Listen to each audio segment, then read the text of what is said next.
Buonasera a tutti e bentornati a Liberamente, variazioni e scorribande qui su Radio Libertà. E insomma, con un cortocircuito storico, valoriale, che travolge qualunque decenza e gerarchia minima di significato, potremmo dire che adesso Ilaria Salis si sente Giacomo Matteotti.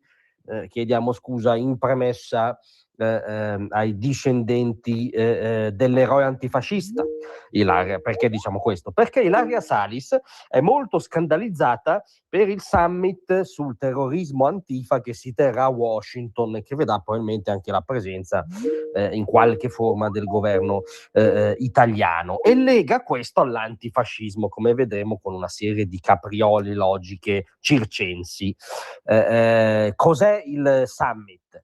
Il summit, convocato dal segretario di Stato americano Marco Rubio, ha l'obiettivo di affrontare il pericolo della rinascita del terrorismo transnazionale di estrema sinistra, che il Dipartimento di Stato, l'amministrazione americana riconosce nella galassia Antifa, che si è resa protagonista in America, ma lo è da anni, di scene che hanno visto città messe a ferro e fuoco, aggressioni indiscriminate, disordini urbani a non finire. Abbiamo visto in America omicidi dalla chiara matrice politico-ideologica come quello di Charlie Kirk, un contemporaneo eroe della libertà, e insomma l'antagonismo e anche il terrorismo di matrice di estrema sinistra negli Stati Uniti è un dato ricorrente della cronaca recente. Tra l'altro, nella lista informale della blacklist del Dipartimento di Stato americano dello scorso anno, tra le organizzazioni monitorate è inserita anche l'italiana Federazione Anarchica Informale, per dire come ci siano dei nessi appunto transnazionali e come non sia tempo perso occuparsi di un tema che oggettivamente esiste. E esiste talmente oggettivamente che lo hanno riconosciuto anche i servizi segreti del Belgio, cioè non un paese biecamente egemonizzato dal sovranismo filotrampiano, no? Il Belgio, anzi un paese che per molti versi si sta ammalando e spegnendo di multiculturalismo acritico.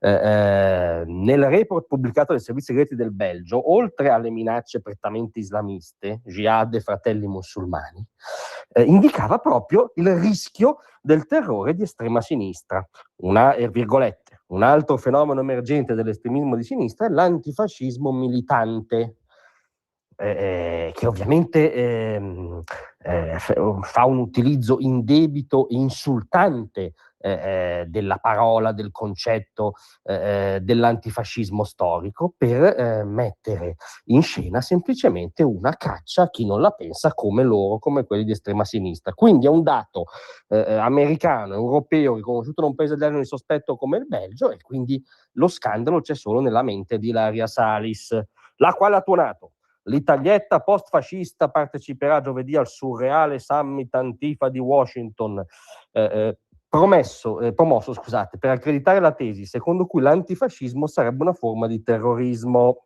No, attenzione, non l'antifascismo, perché qui si gioca strumentalmente con le parole. Il contemporaneo movimento Antifa, che coagula tutto questo antagonismo ultra-wokista, anti-occidentale, anti-occidentalista, si sono viste a volte delle scene di caccia al bianco in alcuni quartieri anche europei. Questo movimento, che sporca la parola nell'antifascismo, a volte è anche una forma di terrorismo. L'antifascismo storico non c'entra nulla. E invece Ilaria Salis insiste: il loro obiettivo è criminalizzare l'antifascismo e più in generale ogni forma di dissenso politico. Onorevole Salis, l'antifascismo vero, autentico, eroico, che ha visto rischiare vite, carriere, tutto, è andato in scena, guardi un po', quando c'era il fascismo, quindi fino all'anno del Signore 1945. Era appunto una galleria di oppositori eroici che hanno rischiato tutto Da lì in poi sono emersi anche dei movimenti che hanno anche strumentalizzato questa parola d'ordine, insozzandola per dedicarsi a una violenza politica uguale e contraria di segno opposto, tra cui oggi il movimento Antifa. Quindi si tranquillizzi, il summit parla di oggi, di un'emergenza della contemporaneità. Lei, su questo possiamo, credo, concordare tutti, non è Giacomo Matteotti. Grazie a tutti, a domattina.